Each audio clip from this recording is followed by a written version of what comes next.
All right, we have now reached the point where this season starts climbing up the hill.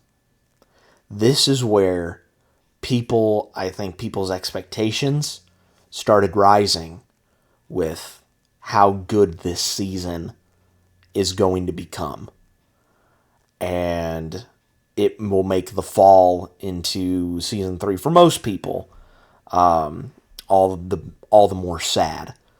But as I'll talk about with the season 3 episodes, I actually really liked season 3. I think I liked season 3 more than most other people, but this right here started setting some, I don't want to say unrealistic expectations, but really high expectations that, at least for me, I knew that they weren't going to be matched.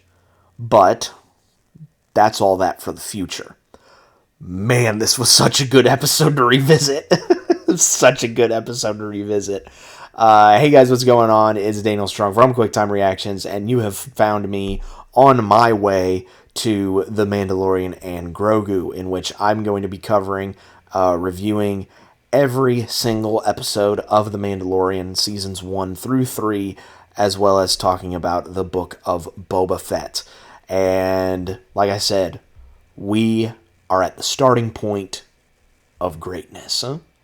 We are going to be talking about Season 2, Episode 3, aka Chapter 11, The Heiress. This episode was directed by Bryce Dallas Howard, returning from Season 1, and this was once again written by Mr. Jonfavreau. Mando, the child, and the frog lady are limping their way to Trask in order for the frog lady to reunite with her frog husband. Of course, Mando is also trying to get there to try and find some Mandalorians. Will he be successful in that route? And he is also tasked with trying to hijack a Imperial weapons convoy ship that is also sailing out. So, will he be successful in that? We shall see. So yeah, I think this is definitely the start of people setting really high expectations that, at least for me, wasn't going to be met. Because, once again, this is directed by Bryce Dallas Howard. So, Bryce Dallas Howard had a really good episode last season. She has a phenomenal episode this season. When we get to her episode in Season 3, that's when I think people really fall off the ship with Season 3. But again, we're going to get to that. Meanwhile, let's talk about this episode. Like I said, Mando, the child, and the frog lady have limped their way to Trask.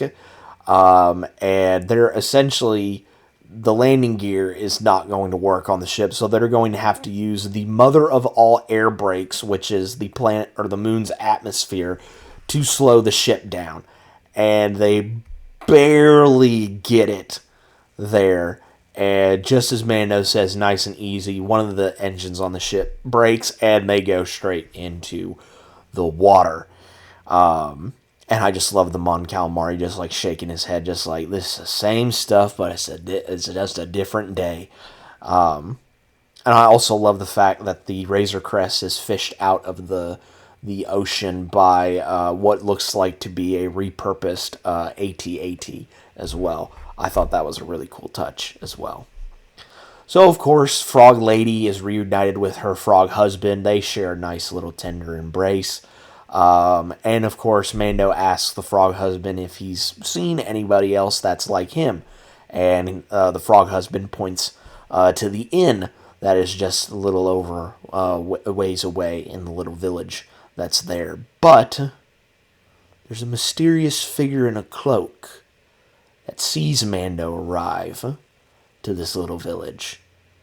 And this, for me, And for many wrestling fans all over the world, this made them very happy and very excited because this mystery woman is played by none other than former WWE superstar and current AEW superstar Mercedes Moné, going by her real name, which is Mercedes. Let me pull up her actual last name.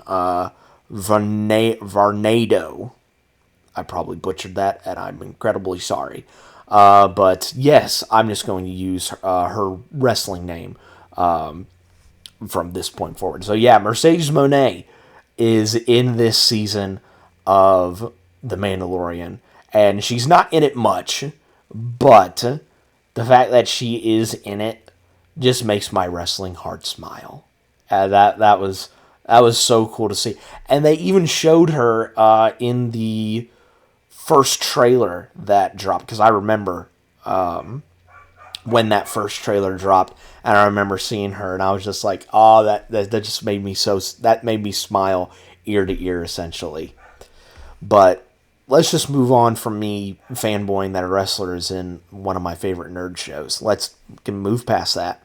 So Mando and the child make their way to the inn, and they're trying to get information from Amon Calamari about, where Mando can find more of his people. I also do like the fact that after, Grogu just spent all that time eating things out of eggs, that the food in this inn tried to eat him, but it was unsuccessful. That was a bit of karma for him. When I say him, I mean the child. And then a Quarren comes over and says, I might be able to take you to more of your people. It's a few hours sail from here, but it'll cost you a pretty penny, but don't worry, we'll get you there. And so, they're on this boat, and, guys saying, have you ever seen a mama Quarren, eat? So, come over and take a look at it. We're going to bring the kid over as well, and he's just rambling, and then pushes the, I don't know what to call it, basically the floating crib over the water, and of course the mama Quarren eats it. Mando dives in to try and get it, and of course the Quarren are there for the Beskar armor. And they're really close to drowning Mando, but then all sorts of other Mandalorians show up. And for those that have watched Clone Wars, you will notice that one is very, very familiar. And so these Mandalorians are able to take care of the Quarren. They're able to get Mando out of the ocean, and they're also able to rescue the child from the mama Quarren. And as Mando is trying to, talk to them and maybe try and get some information about where he can find some Jedi, they take off their helmets. And again, one of them in that familiar armor has also a familiar face and also a familiar voice.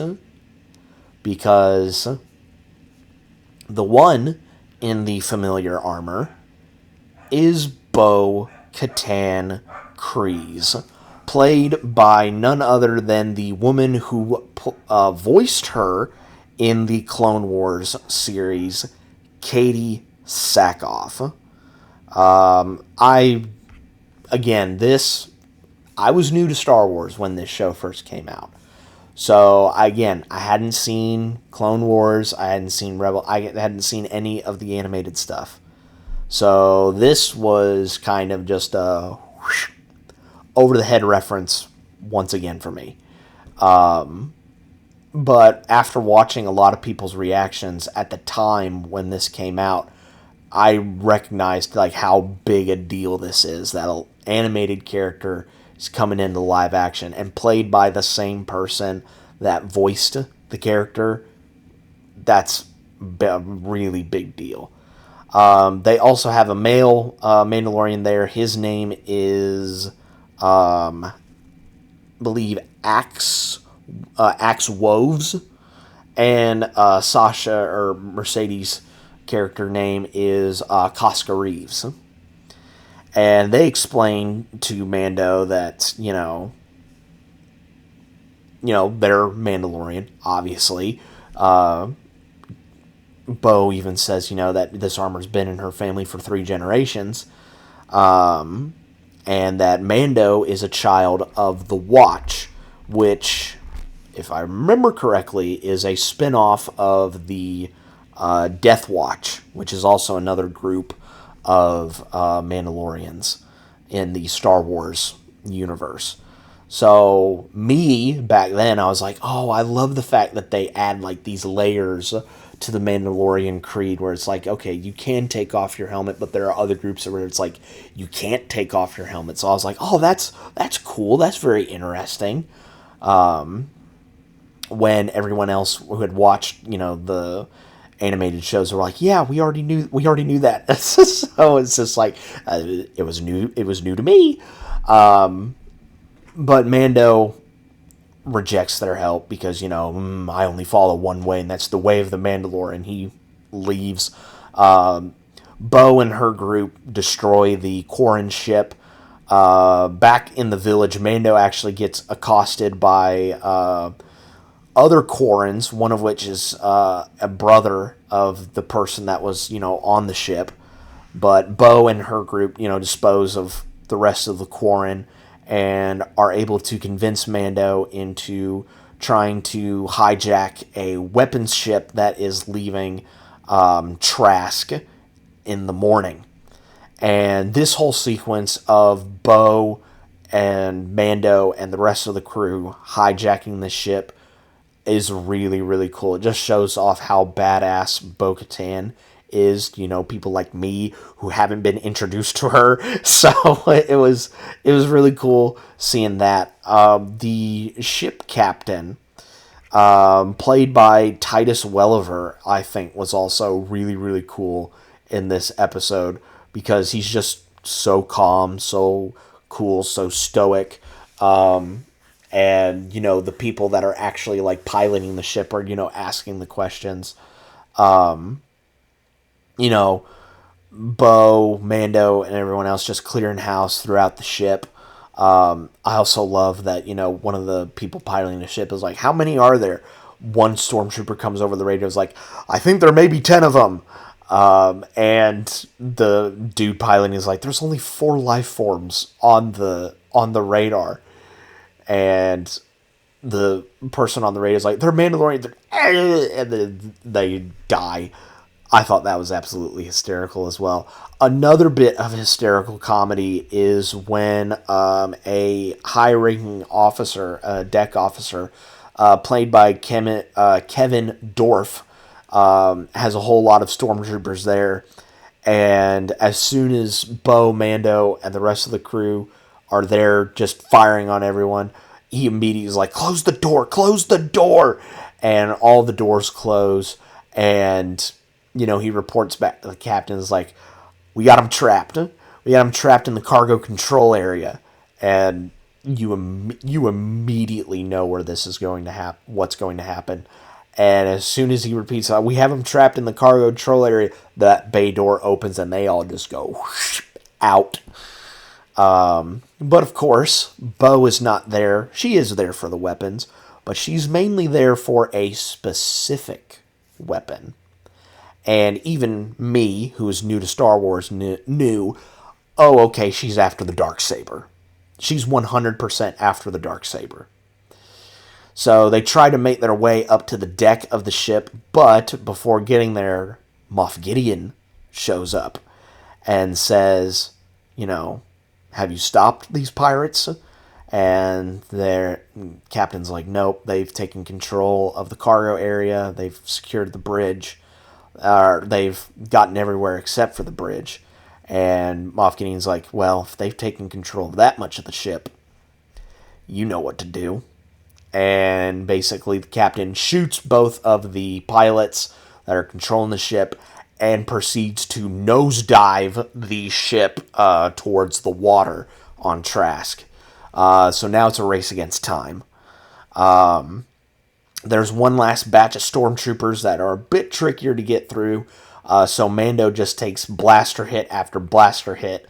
Finally goes down, but after he goes down, he throws a lot of grenades towards the stormtroopers. It explodes. They all die. And then they're able to get to the bridge. Bo gets her hands on the captain and is basically asking him, where is it? Where is he? And the captain is, of course, playing coy. Is like, what? What are you talking about? Casca and Mando are able to pull the ship up and avoid it from going into the water. And before Bo can get an answer out of the captain bites what I'm going to call a electricity pill and dies before she can get any information as to where because Moff Gideon has the Darksaber, so where Moff Gideon is and where the Darksaber is located. So she's kind of out of luck on that. So after fulfilling his duty, Mando is going to head out, but wants to know where the Jedi are located. And Bo tells, where to go, and also says the name of this Jedi. That Jedi's name being Ahsoka Tano. Now, for me, back then, I had already kind of heard of the name Ahsoka Tano, so I was familiar with the character, but I wasn't that familiar. I had heard the name a few times, but I wasn't like, I can pull out an encyclopedia of knowledge on the characters. So I was like, okay, I understand this is a big deal. This is a big deal. And so Mando goes back into the village, picks up the child, who he had left with the frog couple, watching their eggs hatch. And I only imagine, like, as Mando was pulling the child away from the child frog, he was like, no, I want to eat you. I want to eat you. So he makes it back to the Razor Crest. It went from being held together with just a wish to vines, twine, and a wish. And it's going to be the best that they can do, so that they can try and get to where Ahsoka is located. But before leaving Trask, there was a little amphibious little squid creature that made its way onto the ship, and it looked like it was going to jump onto the head of the child, but Mando stopped it, killed it, and then the child could eat it. So we end this episode with the Razor Crest jumping to hyperspace, and presumably going to go to the planet where Ahsoka Tano is located. And so there you have it. That is my review/recap of Season 2, Episode 3 of The Mandalorian.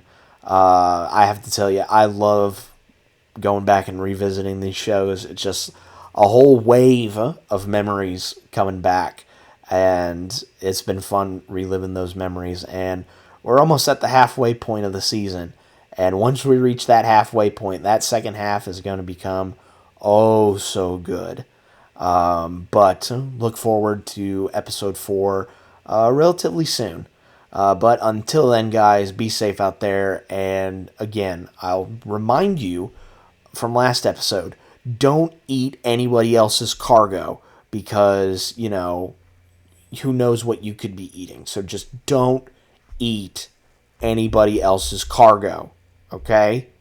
Okay. And I will catch you guys next time.